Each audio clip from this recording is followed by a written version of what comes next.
Hey y'all, we're back here on the Rosie Review. Good grief. Hey y'all, we're back here on the Rosie Review. This is like take number 6. But thank you for joining me. We're going to dive into this review here of a press briefing just recently with Karoline Leavitt. So let's get into this review. Good afternoon, everybody. I apologize for my tardiness, but I came directly from the Oval. I have some newsy updates to share from the president, which I know you all very much value and appreciate. So let's get to it. The president promised millions of Christians across the country on the campaign trail that he would create a White House faith office when he returned to the White House, and he has delivered on that promise. The White House Faith Office has put together an extraordinary week-long celebration currently underway for Holy Week ahead of Easter Sunday. The president signed a Holy Week proclamation, filmed a special presidential video message, and will be hosting a pre-Easter dinner tomorrow night and a White House staff Easter worship service on Thursday. The president and the First Lady are honored to continue the tradition of the White House Easter egg roll, which will take place on the South Lawn next Monday. I was just going to ask that. In other news, President Trump is turning America into a manufacturing superpower again. Yesterday... Okay, I'm just going to make a little confession because he's probably not going to see this anyway. But I bought my husband Easter eggs for the first time this year. But they're not Easter eggs. They're little poop emojis. There's like a pink one, orange, and green, I think. They're just like the little plastic ones with little smiley faces on them. I saw them at the dollar store probably almost a month ago. And I was like, oh my God, these are hilarious. So I don't think he's ever searched for Easter eggs. Like he didn't grow up with that tradition. He's Christian, but his background is Buddhist. So he didn't have that opportunity. And I'm so excited to be able to do that for him. I don't know yet what I want to put in the Easter eggs. Probably Ferrero Rocher. We'll see. Anyways, that's just a little side tangent. I'm really excited. I think they're hilarious.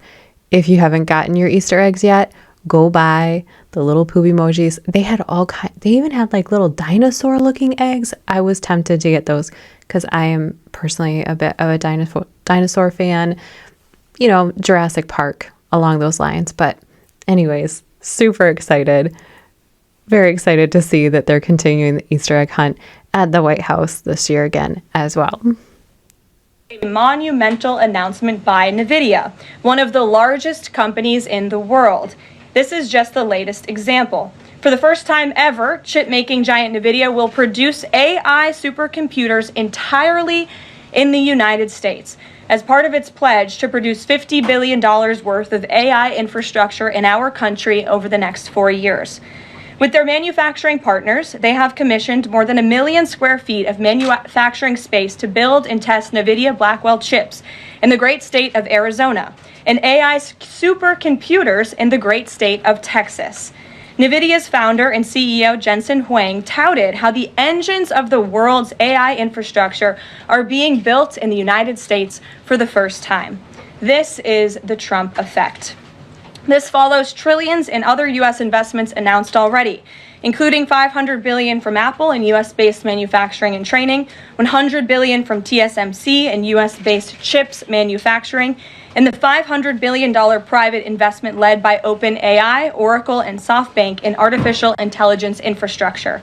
Under President Trump, we're going to produce the cars, the ships, the chips, the airplanes, minerals, and medicines that we need right here in America at the hands of American workers. On the border, President Trump continues to break records and protect our homeland. According to CBP, Border Patrol apprehensions along the southwest border for the entire month of March 2025 were lower than the first 2 days of March 2024 under Joe Biden. Incredible law enforcement officers are arresting violent illegal aliens from American communities every day. Here are a few examples from the latest ICE report, which I received this morning.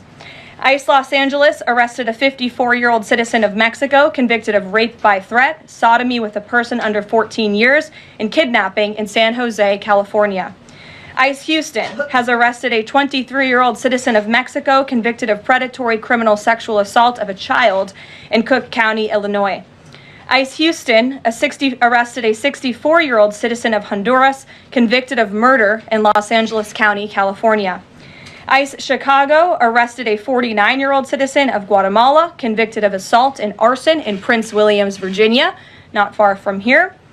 ICE Denver arrested a 36-year-old citizen of Mexico who is registered as a sex offender and has been convicted of sexual assault of a child in Lake County, Colorado. Again, the worst ICE Baltimore arrested a 50-year-old citizen of China convicted of sex trafficking in Bel Air, Maryland. And ICE Boston arrested a 46-year-old citizen of Jamaica convicted of 3 counts of rape of a child and 2 counts of indecent assault and battery of a child under 14 in Boston, Massachusetts. President Trump and our administration will not rest until every single violent illegal alien is removed from our country.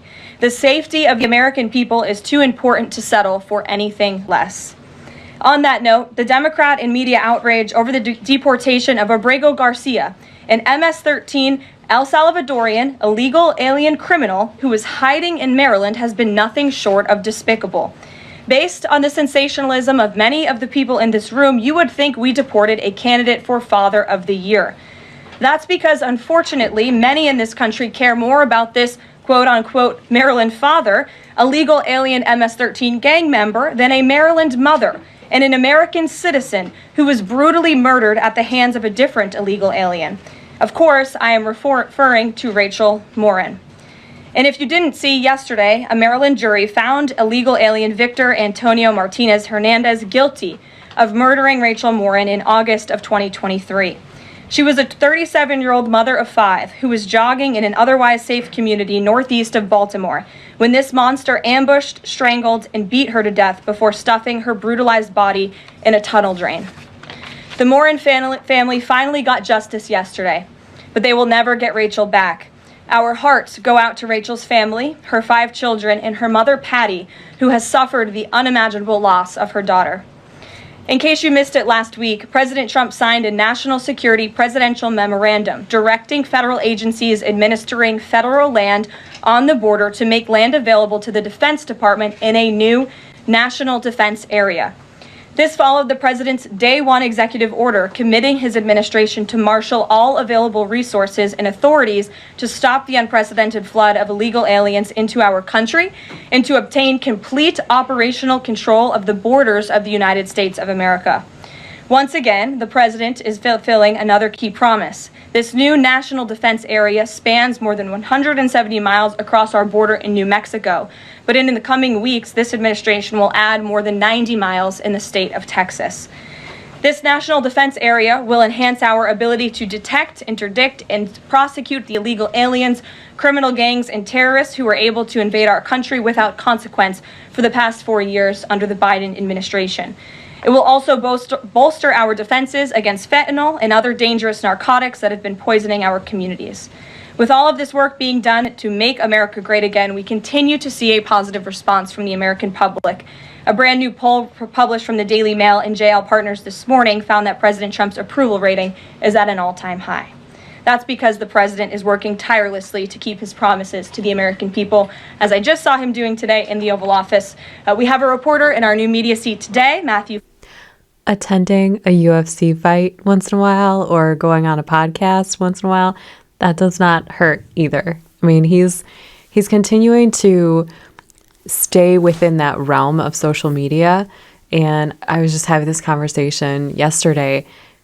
That's how he got elected. I mean, it makes perfect sense. Like, stay on those platforms, keep your voice being heard, keep your image being seen on those platforms, because those are the people that elected you. Those are the people that want to hear what you have to say.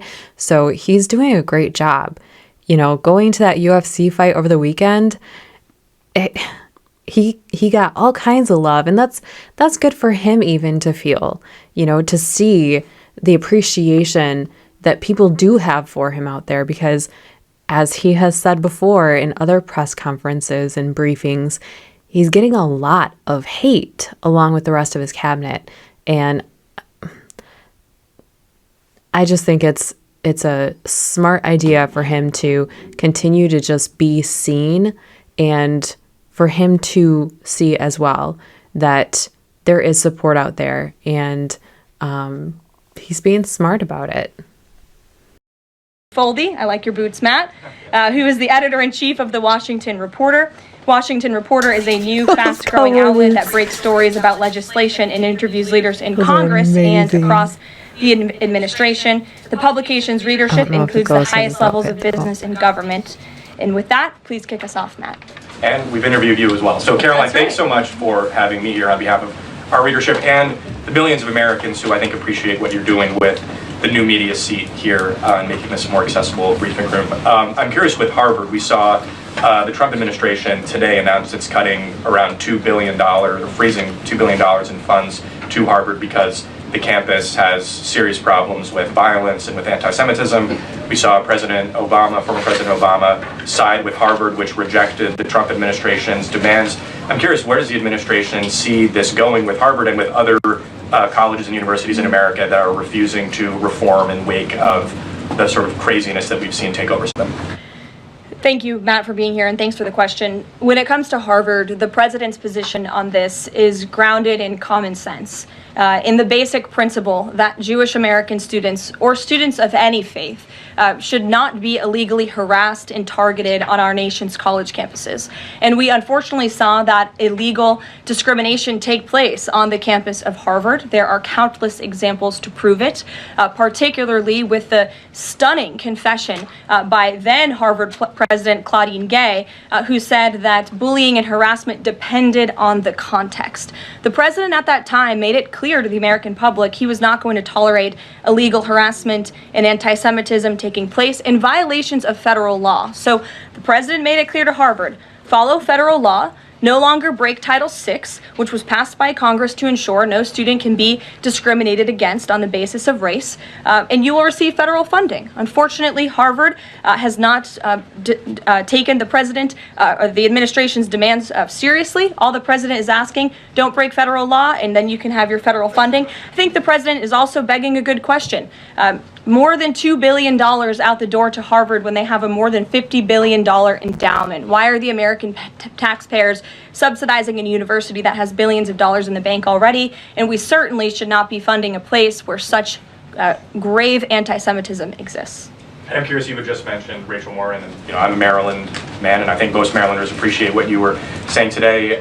We've seen that Chris Van Hollen, who was Rachel Morin's senator, basically threatening to fly to El Salvador to press for the release of someone who was in America illegally. And not as much sort of from him about Rachel Morin's horrific murder and the verdict that was, I think, rightly reached yesterday. What does the administration think about the priorities we're seeing from Senate Democrats in terms of illegal immigrants instead of the work that agencies like ICE and DHS are doing with the Trump administration?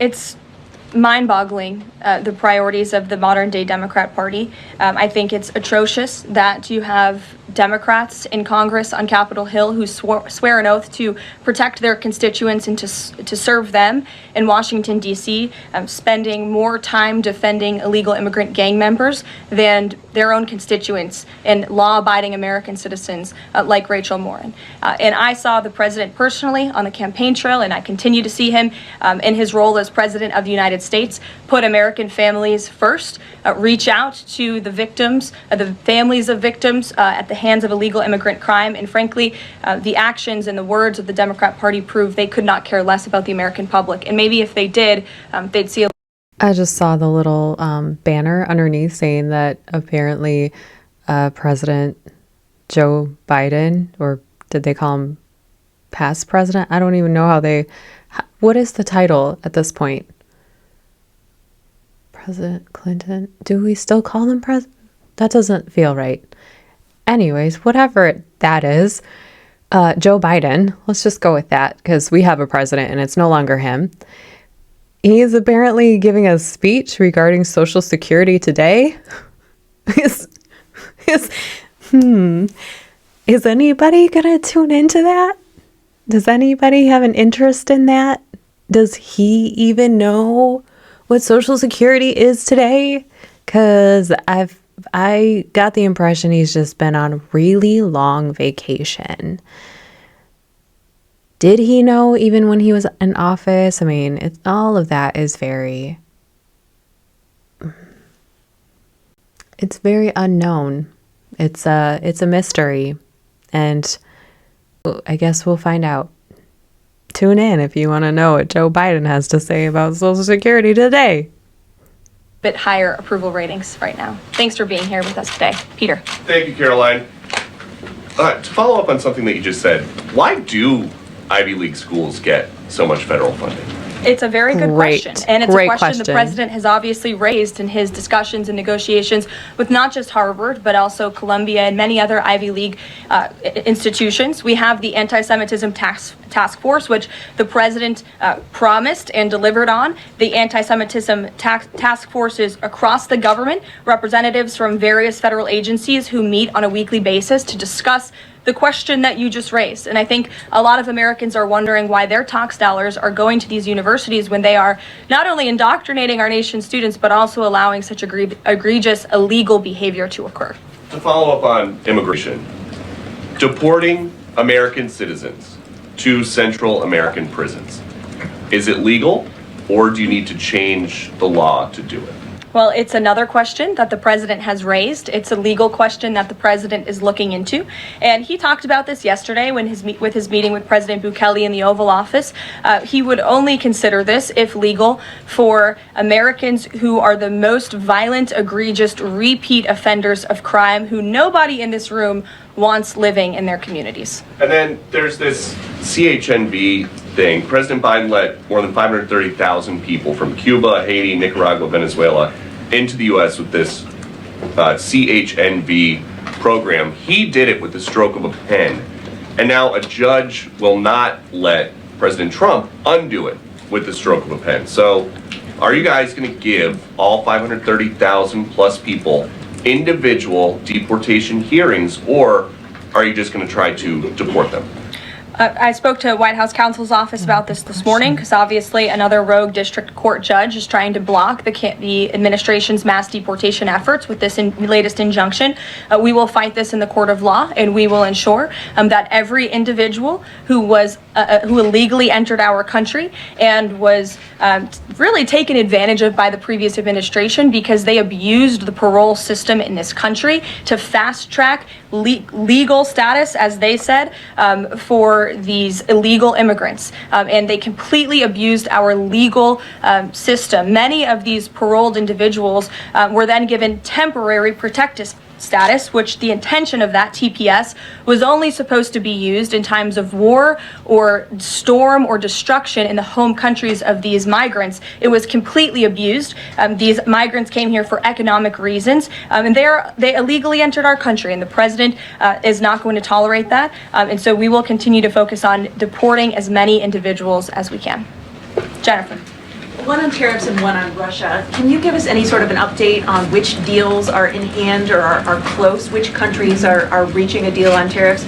And then on Russia, can you give us an update on what the agreement was with Russia? The president yesterday said that he thinks we'll be seeing some very good deals very soon. Can you talk a little bit about what Russia agreed to? Sure. I don't want to get ahead of our United States Trade Ambassador and Secretary of Commerce, the Secretary of Treasury, all the great individuals who are working incredibly hard to cut these good trade deals. And the president's deeply involved in this as well. He has made it clear to his trade team he wants to personally sign off on all of these deals too.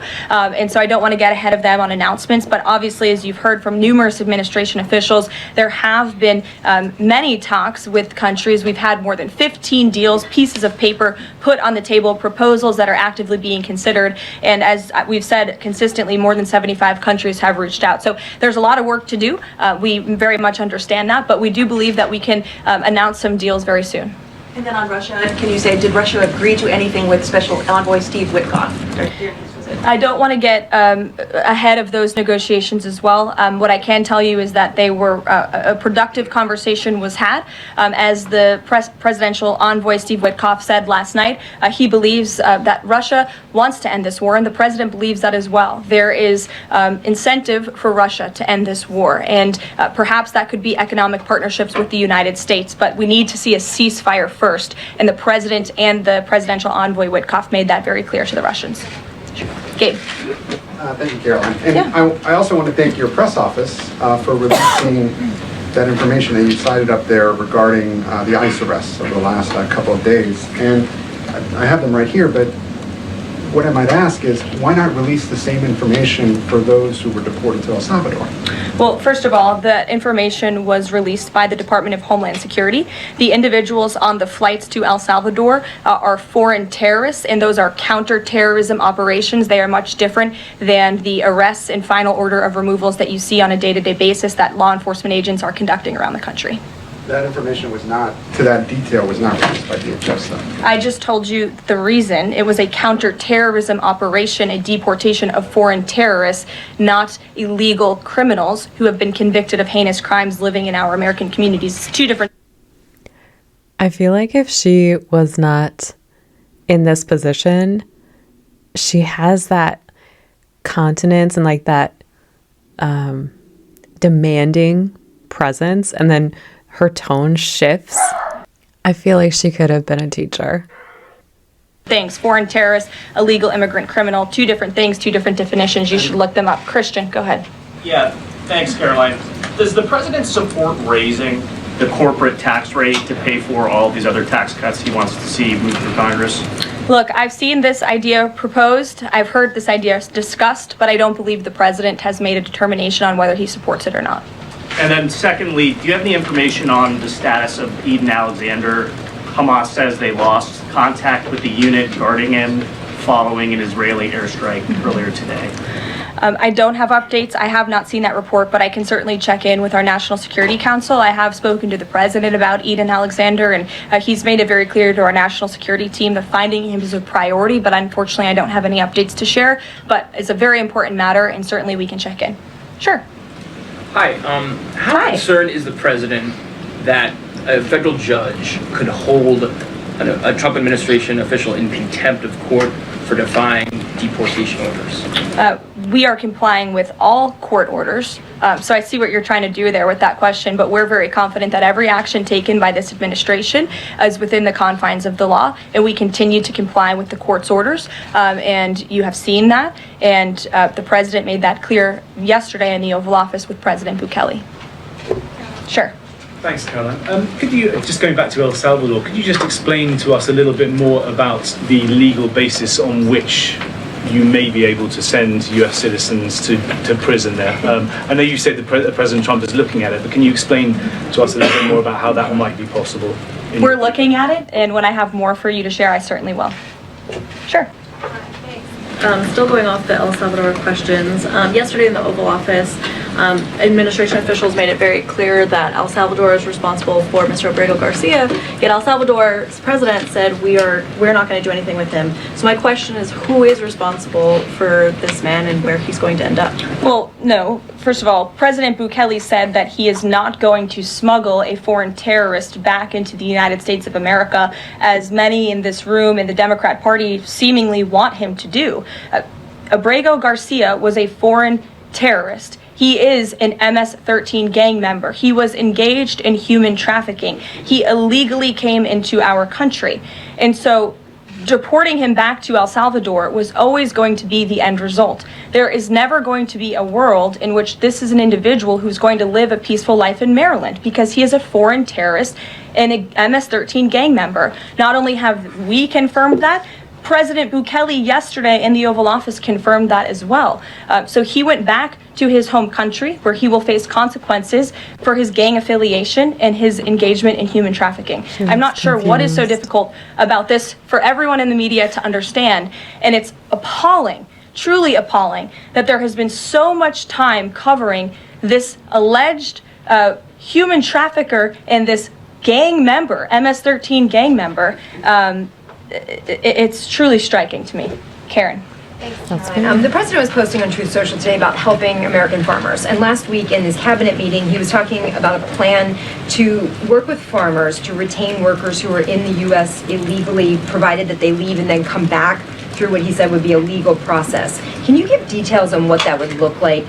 How many workers he's talking about? How long a plan like that would take to implement, and the timeline for more details on getting this actually to implementation? I can check in with our immigration and our policy team and get you some more details on that, Karen. And is this something he wants to roll out soon? I mean, he was talking back and forth with Secretary Rawlings. Right. This is kind of imminent that he wants to do this. Yeah, look, the president is in constant communication with all of his cabinet secretaries, particularly Secretary Rawlings, who has the backs of American farmers and ranchers. It's something that he spoke about with her in the front of all the cameras in the cabinet room, but I'll check in with not only our immigration team, but also with USDA, and we'll get you an answer. Jonathan. Hi, Caroline. Hi, it's good to see you in here. You too. The president has long said that it would be an abuse of power for a president to direct prosecutors to investigate him. Last week, President Trump explicitly directed the Justice Department to scrutinize Chris Krebs to see if it can find any evidence of criminal wrongdoing. How is that not an abuse of power to direct the Justice Department to look into an individual, a named individual? Look, the president signed that executive order. It's the position of the president in this White House that it's well within his authority to do it. Otherwise, he wouldn't have signed it. And he signed it, and that's his policy. Jeff, how you doing? Fine, thanks, Caroline. A follow-up on Harvard. The president floated on Truth Social, I believe, the possibility of removing tax-exempt status. How serious is that threat, and are there other universities he's considering? And then a follow-up question on foreign policy. Can you give us an update on what the president hopes to come from the next round of talks with Iran? Sure.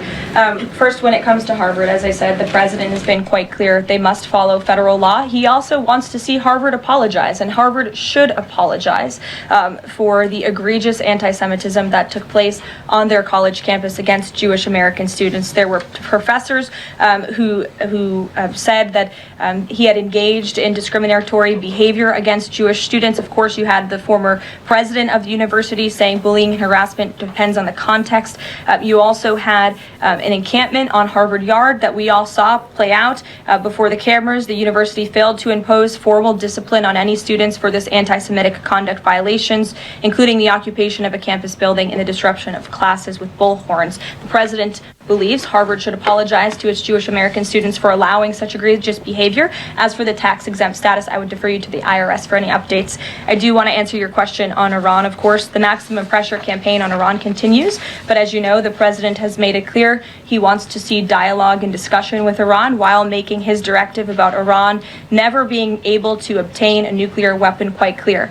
And the president spoke to the Sultan of Oman today, who helped facilitate these talks. I have a readout for all of you. He held a call with the Sultan of Oman today, and he thanked him for hosting the first direct meeting between the United States and Iran, and emphasized the need for Iran to end its nuclear program through negotiations. The two leaders also discussed the United States' ongoing operations against the Houthis, and emphasized that the Houthis will pay a severe price until they end their attacks on maritime traffic in the Red Sea. As you know, an additional negotiation between Steve Witkoff and Iran's representative has been scheduled for Saturday. And since these are ongoing negotiations, I have nothing more to add on that. Can I follow on Iran? Sure. Oh, thank you, Caroline. When you said that the president said that Iran will never have nuclear weapon, is the focus on dismantling the entire nuclear program, or it just restricting enriched uranium or the missile program? The president does not want to see Iran have a nuclear program. He does not want Iran to obtain a nuclear weapon. He's been very clear about this. Shelby. Shelby, you have a seat today. I know, stole it. Glad to see it. Two quick ones on TikTok. First, is the president expecting to extend the TikTok ban that's now June 19th if China doesn't come to the table in time? Well, June 19th is a long ways away, obviously. I think it's 2 months away. 2 months is a long time in the Trump administration, as you have all seen. We work at Trump speed around here. We get a lot done, so definitely don't want to get ahead. The vice president continues to lead these negotiations and talks. The president's involved, and they're ongoing. And then the president previously said he'd consider reducing tariffs on China if in order to get a TikTok deal done. Is that option still on the table? Look, the president has made his position on China quite clear, although I do have an additional statement that he just shared with me in the Oval Office. The ball is in China's court. China needs to make a deal with us. We don't have to make a deal with them. There's no difference between China and any other country except they are much larger.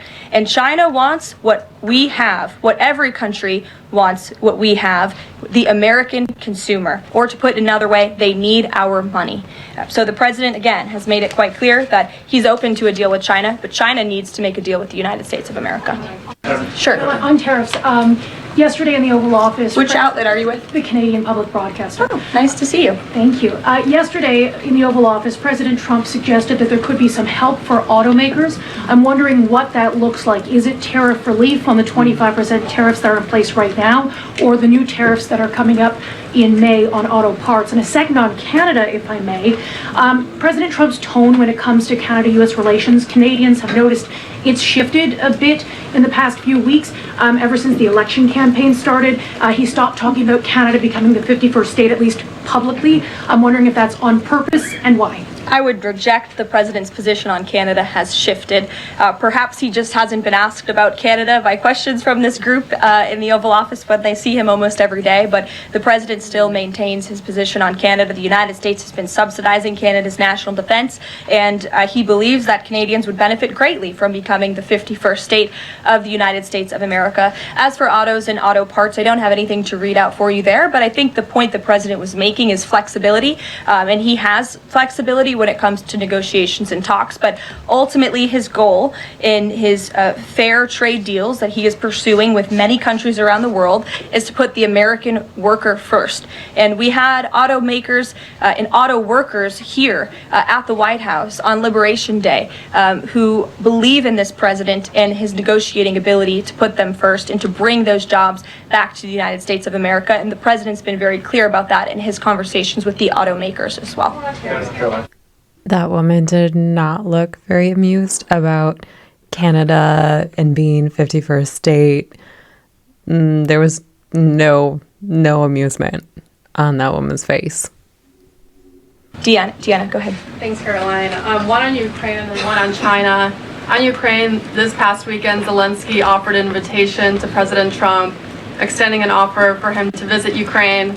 Just wondering if there's any update on that. Has Trump seen that offer and what he's thinking about? I don't know. Actually, I haven't talked to the president about that, or if he saw Zelensky's offer. I'm sure he did. I haven't spoken to him about it. I can ask him what he thinks. I certainly don't have any plans to share on a potential trip to Ukraine, though. And then on China, this last week, Chinese officials were posting videos on, social media sites depicting a Trump, J.D. Vance, Elon Musk, in AI-generated videos working in factories, putting together Nike shoes and iPhones and products like that. Does the White House, have they seen these videos? Do you guys have a response to that? I have seen the videos. I'm not sure who made the videos or if we can verify the authenticity, but whoever made it clearly does not see the potential of the American worker, the American workforce. The president believes in the American people, and he knows that we have the best not only consumer base in the world, but also the best workforce in the world. And that's why he's so focused on bringing investments home and shoring up our critical supply chains and bolstering our manufacturing here as well. Brett. Thanks, Caroline. Would the president support a ban on members of Congress trading stocks? I'm certain that's something the president would be interested in looking at, and I can ask him if he would support such a bill. Sure. Yes. I have a question about the president's post from this morning on farmers. He asked farmers to be patient and just hold on. But a lot of farmers that I've talked to in the last week or so have said, they're in the middle of spring planting season and that a trade war makes everything sort of up in the air. What would his message to them be? And also, is there anything specifically planned to provide relief like in President Trump's last term? Yes, well, relief is being considered. The Secretary of Agriculture, I know, has spoken to the president about that, and again, it's being considered. And as for the president's message to the farmers, he put it out himself. He could speak for himself much better than I can speak for him, and so I would just direct you to the statement he had telling the farmers again and reiterating his support for them and that he has their backs, which he certainly does. Kelly, in the back. Thanks, Caroline. Two questions. The first one, a Georgia man was just arrested over alleged threats to kill Director of National Intelligence Tulsi Gabbard. Reportedly, there is now increased security around the FBI Deputy Director. Can you talk about the level of threats against various administration officials, and then a second one on Biden? I'm sorry to hear that. I had not seen that report. It's very unfortunately, and obviously the White House, the president, and the entire administration condemn any threats of violence against any administration officials or public officials on both sides of the aisle here in Washington, D.C. It shouldn't be tolerated, and we commend the local law enforcement agencies for arresting this individual. Former President Biden, he's set to deliver his first major speech since leaving office tonight. He plans to talk about what I'm told will be Social Security under the current administration, closing of offices, longer wait times, harder for seniors and people with disabilities to access earned benefits, is what Democrats have been saying today. I wanted to get the president's response, or if he plans to respond to this, and comments on what Democrats are calling cuts to Social Security. My first reaction when seeing former President Biden was speaking tonight was, I'm shocked that he is speaking at nighttime. I have thought his bedtime was much earlier than his speech tonight. I understand the topic of his speech will be Social Security. Let me make it very clear ahead of former President Biden's remarks. President Trump, is absolutely certain about protecting Social Security benefits for law-abiding, tax-paying American citizens and seniors who have paid into this program. He will always protect that program. He campaigned on it, he protected it in his first term, and he's back again to continue protecting it. On the topic of Social Security, I have some news before I let you all go. Later this afternoon, the president will be signing a presidential memorandum aimed at stopping illegal aliens and other ineligible people from obtaining Social Security Act benefits. The memorandum will direct the administration to ensure ineligible aliens are not receiving funds from the Social Security Act programs. It will expand the Social Security Administration's fraud prosecutor program to at least 50 U.S. attorney offices, and establishes a Medicare and Medicaid fraud prosecution program in 15 U.S. attorney offices. The memorandum will also require the Social Security Administration Inspector General to investigate earning reports for individuals aged 100 or older with mismatched Social Security records to combat identity theft. And the memorandum will direct the Social Security Administration to consider whether to reinstate the use of civil monetary penalties against individuals who engage in Social Security fraud, an effort that has been paused for several years. These taxpayer-funded benefits should be only for eligible taxpayers. And President Biden should think about what he did in his last term, which is allow tens of millions of illegal people into our country, many of whom were fraudulently receiving these benefits. So you'll hear from the president on that later, and we will see you later in the East Maybe Room. he'll speak Bye, guys. on that. Thanks, Caroline. Well, that is the review right there. The latest from the White House. Got some interesting information. You got anything to comment on? Go right ahead. Keep it lighthearted. I appreciate the views. I appreciate you being here with me to review this, being here with Breezy too. Breezy Pool. Yeah. Thanks a lot. God bless. Bye-bye.